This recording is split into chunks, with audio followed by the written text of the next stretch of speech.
समुद्र तले दफन एक रहस्य। इतिहास के पन्नों में दर्ज एक घटना जिसने संपूर्ण विश्व को हिलाकर रख दिया। यह घटना उस जहाज की है जिसे इस सदी का सबसे विशाल और कभी ना डूबने वाला जहाज कहा जाता है, जिसका नाम है RMS टाइटैनिक। जी हाँ दोस्तों, टाइटैनिक की कहानी शुरू होती है 19वीं सदी की शुरुआत से। उस समय जर्मन और ब्रिटिश में होड़ मची थी बड़े जहाज निर्माण करने की। इसलिए ब्रिटेन सरकार ने एक ऐसा जहाज बनाने का फैसला लिया जिसकी सजावट व कद एक आलीशान महल जैसा हो, जो इस सदी का सबसे बड़ा जहाज कहलाए। इसलिए ब्रिटेन सरकार ने व्हाइट स्टार लाइन कंपनी को जहाज बनाने के लिए करोड़ों डॉलर का लोन दिया। उसके बाद 31 मार्च 1909 में नॉर्थ आयरलैंड के बेलफास्ट में शुरू हुआ इसका निर्माण। लगभग 15,000 इंजीनियर और कारीगरों ने 3 साल की कड़ी मेहनत करके पानी में चलता एक भव्य आलीशान जहाज तैयार किया। इस जहाज को 16 अलग अलग कंपार्टमेंट्स में बनाया गया था, जो पूरी तरह से वाटर टाइट थे। इस वजह से इसे अनसिंकेबल जहाज भी कहा जाता था। यह जहाज 2 अप्रैल 1912 को तैयार हो चुका था। इस जहाज की भव्यता का एहसास जितना बाहर से होता था, अंदर जाकर वो एहसास 2 गुना हो जाता था।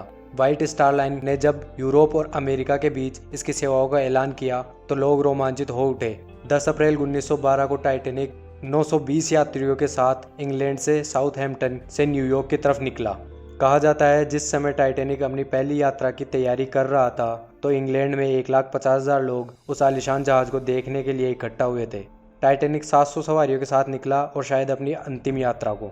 टाइटैनिक साउथहैम्पटन से 42 किलोमीटर प्रति घंटे की रफ्तार से शाम को शेयरबर्ग फ्रांस पहुंचा और वहां से 274 यात्रियों को लेकर क्वींसटन आयरलैंड पहुंचा और यहां से भी 123 यात्रियों को लेकर न्यूयॉर्क सिटी पहुंचा। टाइटैनिक जब आयरलैंड से निकला तो टाइटैनिक के रास्ते में आइसबर्ग मौजूद होने की पहली चेतावनी मिली, लेकिन जहाज के कप्तान एडवर्ड जॉन स्मिथ ने इस चेतावनी पर खास ध्यान नहीं दिया और जहाज की रफ्तार को पूरा बढ़ा दिया।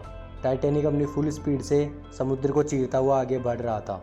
रात होते होते कप्तान एडवर्ड को लगभग 6 चेतावनी वाले संदेश आ चुके थे, मगर कैप्टन स्मिथ ना तो जहाज की रफ्तार कम कर रहे थे और ना ही चेतावनियों पर ध्यान दे रहे थे, क्योंकि कैप्टन स्मिथ अपने रिटायरमेंट और टाइटैनिक की प्रतिष्ठा में एक और खिताब लेना चाहते थे।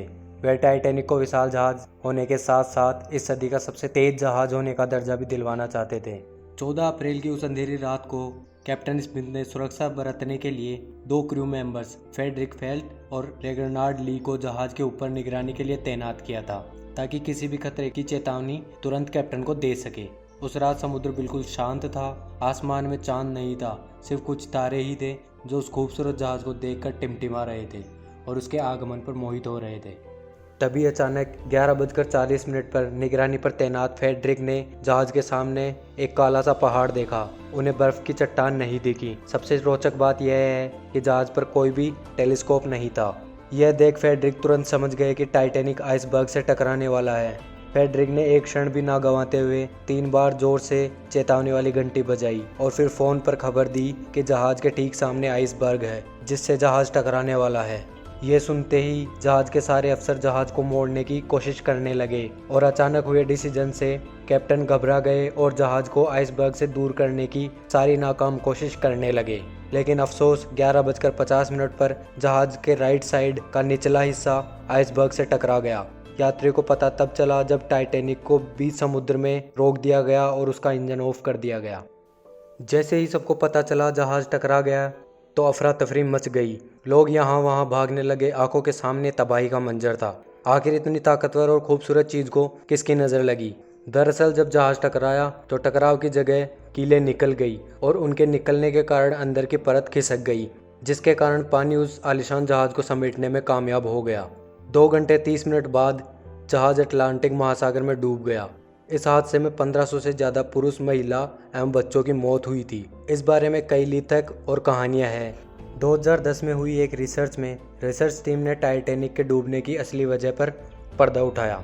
जहाज पर सवार 2224 में से 1500 ने अपनी जान गंवाई। मृत्यु दर की बात करें तो ज़्यादा संख्या पुरुषों की थी। ब्रिटिश जर्नलिस्ट सेनोन मेलोनी ने अपने जीवन के काफ़ी वक्त टाइटैनिक की रिसर्च में निकाल दिया और पाया कि जिस जगह टाइटैनिक टकराया था वहाँ एक काला धब्बा था जो कि 30 फीट बड़ा था। फिर उन्होंने जब रिसर्च को कंटिन्यू रखा और टाइटैनिक की पहले की तस्वीरें देखी तो पाया कि वह जगह आग लगने की वजह से वहाँ का मेटल कमज़ोर हो चुका था। अगर आग से यह धातु कमज़ोर नहीं हुआ होता तो टाइटैनिक कभी नहीं डूबता। इस बात की जानकारी कंपनी को भी थी, पर टाइटैनिक अपने समय में इतना शुमार हो चुका था कि उसकी टिकटें अपने उचित मूल्य से 5 गुना ज़्यादा में बिक गई थी, इसलिए उसे पानी में उतारना जरूरी था।